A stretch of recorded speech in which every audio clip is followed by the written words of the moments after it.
c'est je suis, qui est sa propre création.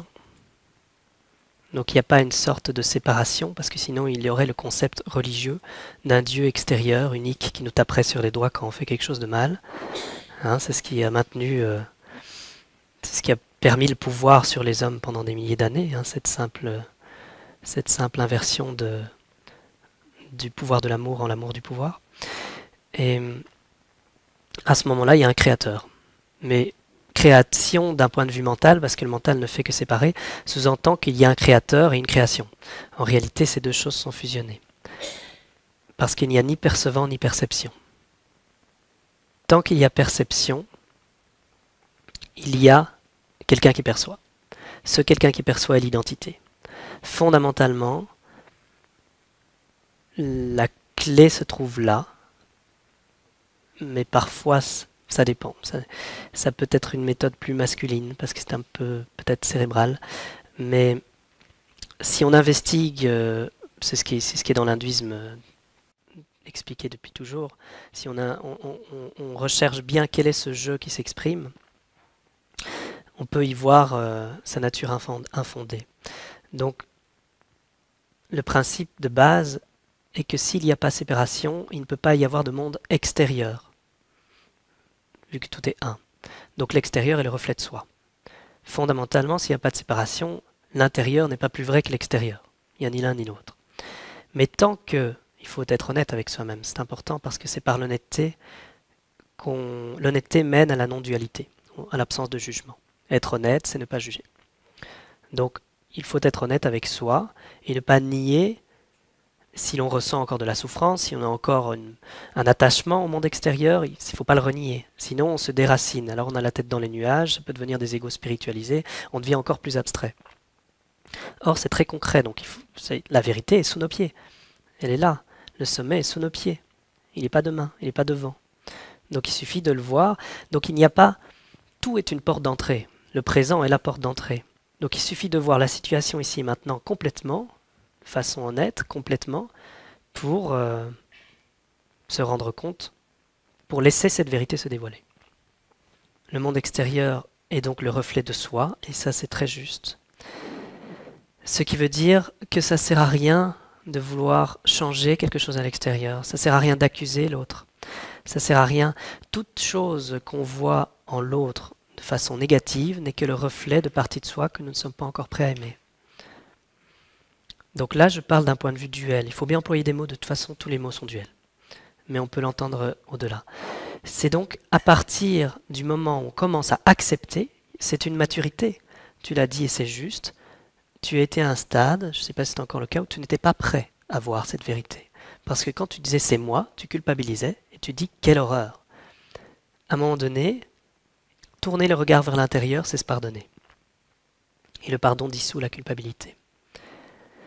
Tant qu'on accuse l'extérieur, on n'est pas prêt à se pardonner. Le problème fondamental est que les gens maintiennent le regard tourné vers l'extérieur.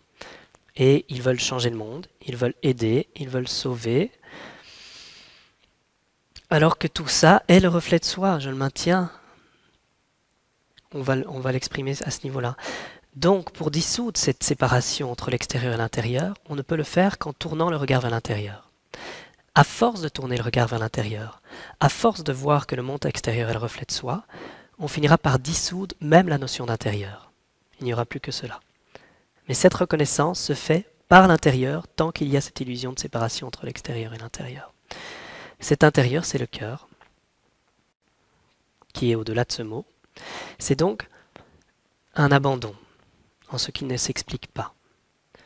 C'est un acte de foi, mais ici dans une dimension non pas religieuse, mais dans son essence de ce qu'elle voulait dire. C'est vraiment le lâcher-prise absolu, qui est ne pas prendre un seul concept pour réalité, ne pas... Même le concept d'âme doit être abandonné. Il n'y a pas un concept qui soit juste, parce que la vérité, elle est là, c'est tout. Tous les mots sont bons, tout est bon, mais donc du coup on ne peut s'attacher à rien. Tout est dans toute chose. Donc quel que soit ce qu'on regarde, de l'infiniment petit à l'infiniment grand, tout contient le tout. Donc, à l'instant même où quelque chose est observé, je suis obligé d'employer ce mot-là, disons qu'à l'instant même où quelque chose éclot dans la réalité, quelque chose apparaît, ce qui apparaît est soi. C'est plus juste. Donc ce n'est pas quelqu'un qui voit quelque chose qui apparaît, c'est soi-même qui apparaît. Et ce soi est absolu. Donc toute chose contient le tout. Donc le créateur est en même temps sa création. Dans la Trinité, on peut estimer, façon de parler, que le Père s'enfante lui-même. Le Fils est le Père qui s'enfante lui-même. Mais le Fils ne peut pas voir le Père, bien que ce soit le Père qui s'enfante lui-même.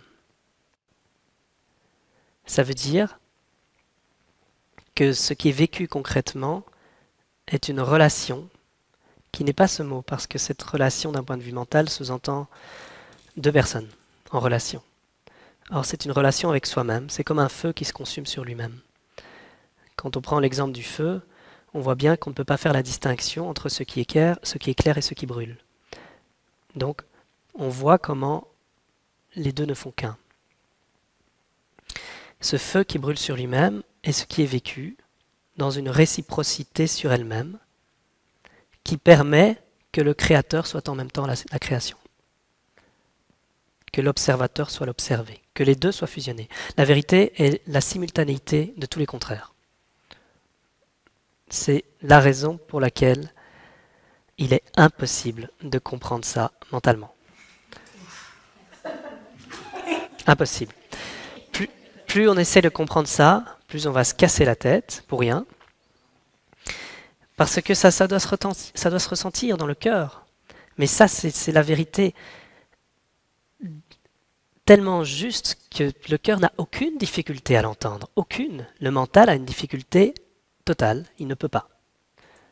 Donc si on essaye mentalement de comprendre ça, ben on va souffrir, hein, c'est sûr.